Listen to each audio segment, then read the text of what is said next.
In the year 212, the Emperor Caracalla issued a decree by which he extended Roman citizenship to every freeborn person in the Roman Empire. This was a dramatic change in the structure of the Roman Empire. It was known to the Romans, later Romans, as the divine gift. It meant that Roman citizens went from being 10% of the population of the Roman Empire to being a majority of the population of the Roman Empire, and the Roman state was transformed from an entity which existed to enrich the conquerors of the world, who were the citizens of Rome, to an entity which was by and large intended to benefit all of its subjects, because they were all either Roman citizens or on the way to becoming Roman citizens, of course, with the exception of the slaves, of whom there were very many indeed. This also had a powerful influence on the church for two reasons. One is that it changed the nature of the persecution of the church pursued by the Roman government. The Roman government had, up to that time, had seen Christians as a problem because they were not worshipping the gods of their ancestors. The Roman government was very concerned to keep the gods in general happy, but most of all it was concerned to keep the Roman gods happy, because it was the Roman gods who had, as they saw it, bestowed upon the Roman people the worldwide dominion which they had achieved. And they didn't concern themselves as much with the gods of the peoples they'd conquered, although they didn't doubt their existence. In many cases, they identified them with members of the Roman pantheons, and they didn't want to annoy them, so they were keen that the provincials who were not Roman citizens should still honour the gods of their ancestors, because that would be crucial for the security and longevity of the empire, but not as important as it was that Roman citizens should worship Jupiter and Mars and these other Roman deities. Now, that meant that most emperors would follow a policy similar to that described in the correspondence between Trajan and Pliny. That is, if their noses were rubbed in the superstitions of the Christians who were departing from worshipping the gods of their ancestors, then they would execute them. But they weren't going out looking for Christians on the whole. There were intervals when they did, but in general they didn't. The Romans were more hostile to Christianity than they were to Judaism. They didn't like the Jews, but they mostly disliked them because they kept rebelling against the empire, and because they were obviously offended by the fact that the Jews thought there was only one God and thought that contact with pagans made them ritually unclean. That's obviously not going to go down very well with the pagans, but they did at least appreciate that the Jews were worshipping the God of their ancestor, even if they thought the Jews were silly for thinking that he was the only God. But the Christians were specifically going out and trying to convince everybody they could to stop worshipping the gods of their ancestors and start worshipping the Jewish God, who they said, of course, had become incarnate as Jesus of Nazareth. And this was a serious security threat to the empire as far as the Roman authorities were concerned, and that's why if they were come across, Christians would be forced to abandon their faith or martyred.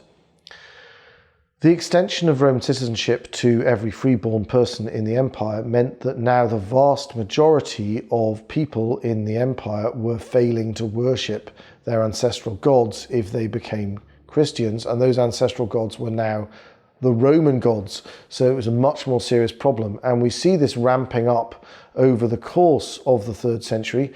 We kind of see a tension, because in the middle of the 3rd century we have two persecutions, the Valerian persecution and the Dacian persecution, which take this new form where there's a more systematic attempt to find and eliminate the Christians, because they are a more significant and potentially mortal threat to the empire. But also there's a desire not to disturb the Christians, because they're more and more Romans are Christians. So you also have, after the Valerian persecution ends, with the death of Valerian, you have what's called the little peace of the church, where the penal laws against the Christians aren't really enforced for more than half a century until the launching of the Great Persecution at the beginning of the 4th century, which we'll consider when we get there. One of the reasons why the Valerian persecution may have been dropped is that Valerian himself was captured in battle with the Persians. One of the most terrible things to happen to a Roman emperor. Only very few emperors were ever actually caught alive by their enemies, and Valerian was the first to undergo this misfortune. And the Persian great king chained him to his horse and had him spend the rest of his life walking behind his enemy's horse, and he was forced to get on his hands and knees every time the Persian king wanted to get on or off his horse. And then eventually the Persian ruler got bored and flayed Valerian alive and had his skin stuffed and suspended from a rope in a temple in the Persian Empire. This is a man who had previously been the ruler of a quarter of the world's population, so it was quite a come down. So as ancient pagan religion was very much focused on pleasing the gods in order to be rewarded with victory in battle, that really rather discredited the policy initiatives of Valerian's reign, which may well be why we got half a century of peace after Valerian's death.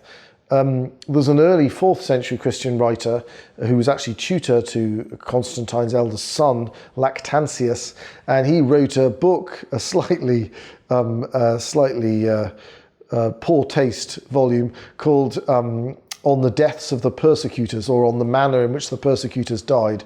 And he examined all the emperors who had subjected the Christian church to persecution and showed how each one of them had died a very unpleasant and humiliating death in order to remind people, to watch out and not mess with the Christians.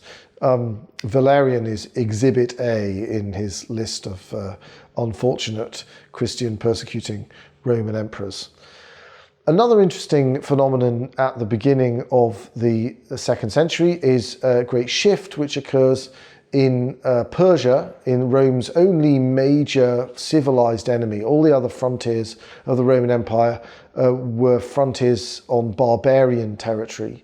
But the most eastern frontier, the Persian frontier, was a rival and equally, if not more, ancient civilization on the other side. And so the Persians were the most serious threat to the security of the Roman Empire. They had been ruled by the Parthian dynasty up until the beginning of the 3rd century, but that regime came to an end and was replaced by the Sassanians at the start of the 3rd century. And there was a great revival in Persia as a consequence of this new regime. And one of its characteristics was a single-minded devotion to the Zoroastrian religion, which was a bitheist religion, which held that there was a good and an evil God. So nearer to the truth, but still a decent way off. But it gave an ideological Zoroaster himself, Zarathustra, as he's sometimes called, was a Persian from many centuries earlier. And so it gave a religious and ideological unity to the Persian Empire, which helped with its new formidable and ambitious military profile, which began causing many problems for the Roman Empire. It caused a great increase in the tax burden within the Roman Empire because the emperors needed many more troops in order to prevent a catastrophic attack by the Persians and also by the barbarians, because if the emperors were tied up dealing with the Persians, that created the danger of barbarian incursions that couldn't be dealt with. So there needed to be a general overall increase in the size of the Roman army and therefore in the size of the Roman state. This altered the structure of the empire in that it took wealth and power away from the various different civilian municipal governments throughout the empire that had previously been the main feature of the Roman Empire and moved it towards the imperial bureaucracy and the army. And it caused a great deal of instability, not only because of the military threat from the Persians, but also because if the emperor was at your point on the frontier, guarding against the barbarians or the Persians. That would mean that an enormous amount of tax revenue was being diverted to that part of the empire, to the prejudice of other parts of the empire. And so the tendency for frontier troops to rebel and acclaim one of their own generals as emperor in order to get access to the funds which came with having the emperor in your region was greatly strengthened. And so there were many, many, many very short-lived emperors in the 3rd century who were raised up by their troops and then defeated by some rival emperor or some rival usurper. At one point the empire even more or less collapsed into 3 regions, one centered on Gaul, one centered on Rome, and one centered on Palmyra in the east. These were not independence movements as such. In fact, the divine gift, the Edict of Caracalla, brought to an end any kind of desire to get independence from the Roman Empire. The citizens of the empire were very pleased with the relatively safer and wealthier and more comfortable life which they experienced there than any other human beings did on earth at the time, but they wanted as much of that as they could get, and hence the instability described. That came to an end with the Emperor Aurelian, who managed to reincorporate the 2 detached portions of the empire back into the central structure. But it's often said that that was the nearest the Roman Empire came to falling before it actually did fall, was this so-called crisis of the 3rd century.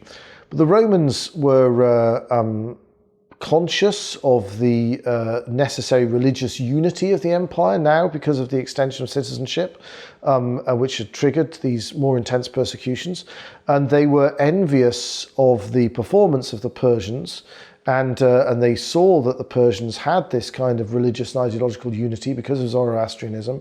And so there were various attempts to find some equivalent for the Roman Empire. And that Emperor Aurelian, who ended the 3rd century crisis, he was one of the most important of these emperors who tried to provide a new religious unity for the empire. He attempted to introduce a cult of Sol Invictus, of the unconquered sun, to be the Roman state religion. The reason he wasn't using the traditional deities is because they were somewhat discredited. People had, over the centuries, particularly under the influence of the writings of Plato, come to see the stories attached to these gods, which were very much wound up with the devotions and rituals that were associated with them in the temples, as ridiculous and scandalous. You know, killing each other, having affairs with each other, etc., etc., all the classic Greek mythological narratives. And so there was a search for something, an alternative, something more monotheistic, more unified. And so the idea that there was only one true God and that his physically manifested himself through the sun appealed to Aurelian, and the kind of quasi-monotheistic character of that cult was going to play a role in preparing the way for Christianity in the 4th century, a question to which obviously we'll return. A number of heretical movements broke out during the 3rd century. There was one from the end of the 2nd century called Montanism, which denied that public revelation had ended with the death of the last apostle and claimed that there were still prophets producing new revelations. And these prophets objected to the church absolving people for sins like adultery or murder, which they considered were too serious to be absolved. This is a reflection of the zeal of the early church, that one might think that it was impossible to be absolved for such things because it was rare enough for Christians to fall into these sins. But of course, that's contrary to the teaching of the church. Unfortunately, one of the earliest and greatest Christian Latin writers, Tertullian, who was from Roman North Africa and may have been a lawyer, he fell into this heresy. It's a shame because his writings are very important. They do raise, and they're voluminous, they raise some problems for later Christian writers, because he attached himself not like Justin Martyr to Platonism, but philosophically he was attached to Stoicism. And although Stoicism does contain insights and some reflections on the concept of the Logos, which are useful for Christian theology, it is essentially materialistic, as Justin Martyr observed, and therefore this impedes the perfection accuracy of Tertullian's theology in some respects. But he's nevertheless a very important witness to the teachings of the early church. Even in his schismatic phase, he actually witnesses to the authority of the Holy See because he's angered by the fact that the popes have agreed with his opponents that it is possible to absolve for adultery and murder. And when protesting about this, he says, a decree has been received, and a peremptory one at that. The Bishop of Bishops, the Pontifex Maximus, says, I will absolve penitents for adultery and murder after the proper penance. So he's referring to the Pope, he's being sarcastic, but he's referring to the Pope, the Bishop of Rome, as the Bishop of Bishops and the Pontifex Maximus. That would be the chief priest of the pagan Roman religion. But it is actually a title which was later adopted by the Roman pontiffs. And so he's recognizing the supremacy of the Holy See over other bishops, at least, albeit angrily. We also have some attacks by various writers on some of the popes from this period at the beginning of the 3rd century, particularly Pope Zephyrinus and Pope Callistus. They were attacked by another interesting, problematic in some ways figure, but important one, Saint Hippolytus. He wrote in Greek, he lived in Rome. He was a disciple of Saint Irenaeus, but he isn't as reliable as Saint Irenaeus. He actually seems to have set himself up as an anti-pope at some point, but was later reconciled with Pope Poncian when they both ended up in the salt mines of Sardinia for being Christians. So he's accordingly venerated as a saint in the church, and his writings are important. But he disagreed with Pope Zephyrinus and Pope Callistus about their way of presenting the doctrine of the Trinity and doctrine concerning our Lord, Christology. He was wrong and they were right, but he was more sophisticated than they were. And at one point he's mocking them for saying, Pope Zephyrinus, for some remarks which are in fact completely orthodox and bear witness to the doctrine which would be canonized by the great ecumenical councils of the 4th and 5th century. They're simple statements, but they are very illuminating about the continuity of apostolic doctrine. Saint Zephyrinus had said, I know one God and him only, Jesus Christ, who was born and suffered. Now, so very clear that there is only one God and Jesus Christ is truly God. But then Pope Zephyrinus also said it was not the Father who suffered, but the Son. So this was mocked as being contradictory, but of course we understand that it's not contradictory because there is a real personal distinction between the three persons of the Trinity, but they are all fully and truly one God, one substance. And even though these philosophical terms have not yet been employed to defend the doctrine of the Trinity, we can see that that doctrine is contained already in the teaching of the popes, preserved from the Apostolic Fathers and from the time of the New Testament itself. So other important figures in the 3rd century for Christianity are Saint Cyprian of Carthage. He was a bishop of Carthage, and he lived through some of those persecutions in the middle of the century. And he was very strong on the necessary unity of the church, although in the end he also fell out with the popes and was also wrong.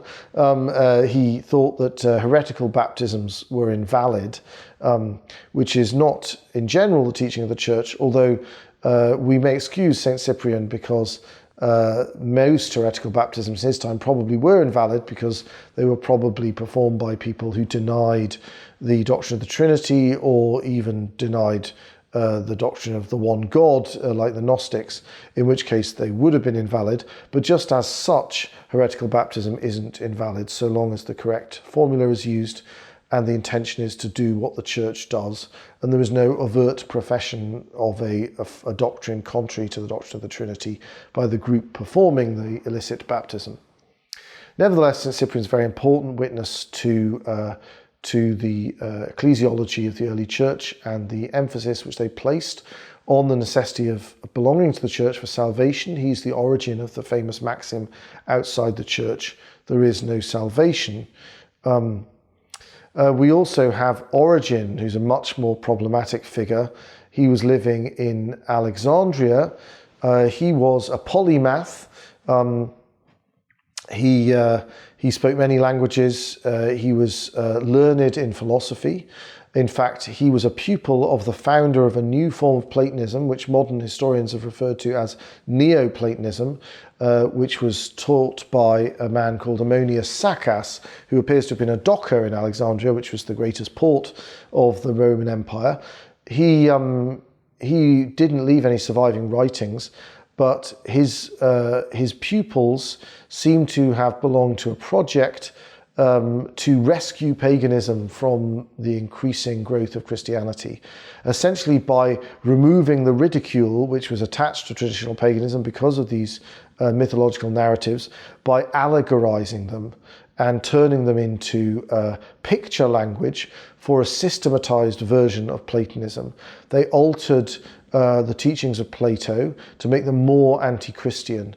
They retained a kind of subordinationist pagan trinity, starting with the One, who was the first principle of all being, but was himself beyond being, and then Nous was a subordinate entity or mind, which is necessarily generated by the One, and then Nous in turn generates the world's soul, and from the world's soul are generated all possible creatures. But they're not really creatures in the Neoplatonic view, because they're emanations. They necessarily come out of the first principle of all being, the One. This entity, the One, doesn't choose to generate either the Nous, or through him the world soul, or through him all other things. In fact, he may well not even know of their existence. So they had this idea that the uncreated good necessarily generates, is infinitely self-diffusive.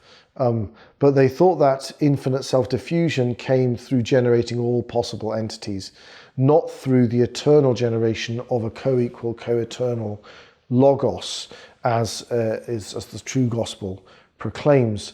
Now, Origen seems to have drunk deep of these ideas, and according to a later Neoplatonist from the following generation, Porphyry, Origen was actually a fully believing pagan Neoplatonist, but according to Porphyry, he despaired of allegorizing the pagan myths to become carriers of the Neoplatonic doctrine, and decided if you can't beat them, join them, and that he would instead allegorize the Christian scriptures.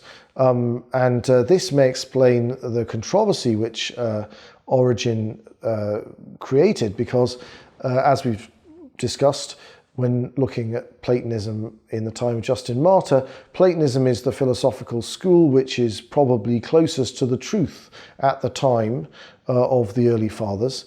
And so Origen's adaptation of Christianity to Platonism, or Platonism to Christianity, depending on what you think he was up to, was in many ways very fruitful for the early church.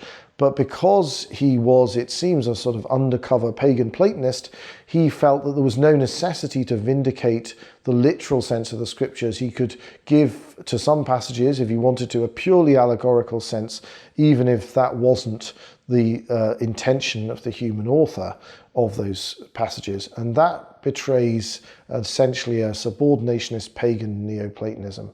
And he certainly did believe that the Logos was inferior to the Father and the Spirit was inferior to the Logos. So he was problematic from that point of view as well. It may be for that reason that despite him being the head of the famous catechetical school of Alexandria, the bishops of Alexandria never ordained him to the priesthood. Origen became something of a celebrity because he was so impressive intellectually, and he on several times travelled through the Roman Empire meeting famous converts. And when he was in the Holy Land, he preached to the bishops there. This caused great annoyance to his bishop back in Alexandria, St. Demetrius, because he was a layman preaching to bishops, and probably the Bishop of Alexandria had reservations about the content of Origen's doctrine as well. Later on, Origen, who'd been rebuked for doing this, went off on another trip, and he was once again exhorted by the bishops of the Holy Land to preach to them. He explained the difficulty with his bishop, and so they ordained him to the presbyterate. This was not welcomed by the Bishop of Alexandria, who excommunicated him for insubordination and for obtaining orders by another bishop than his own. And so Origen was cast out of the Alexandrian church.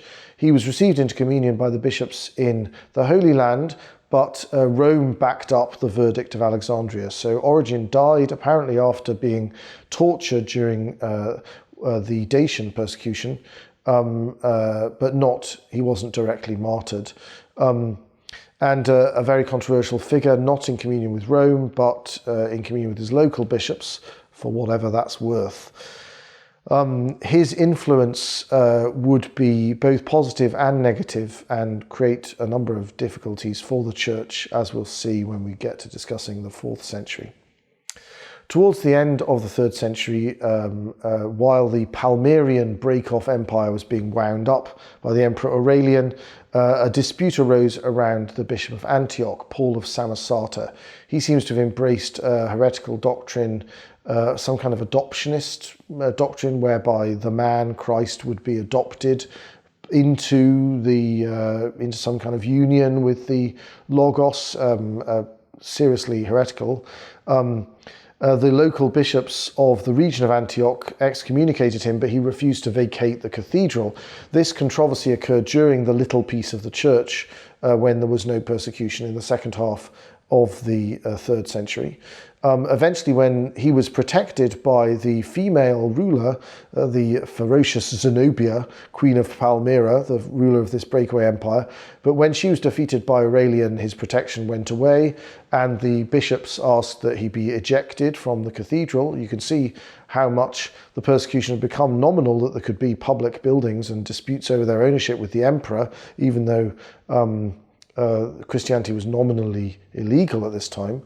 And Aurelian wasn't sure what to do. Paul of Samosata was saying he was the real bishop, the other bishop was saying he weren't. So he said, again, bearing witness to the authority of the Holy See at this time, he said that whoever the Bishop of Rome and the bishops of Italy said was the Bishop of Antioch was the real Bishop of Antioch, and the building should be handed over to that person. And so Paul of Samosata was ejected, and Roman peace of a papal kind once again prevailed in the Eastern Church.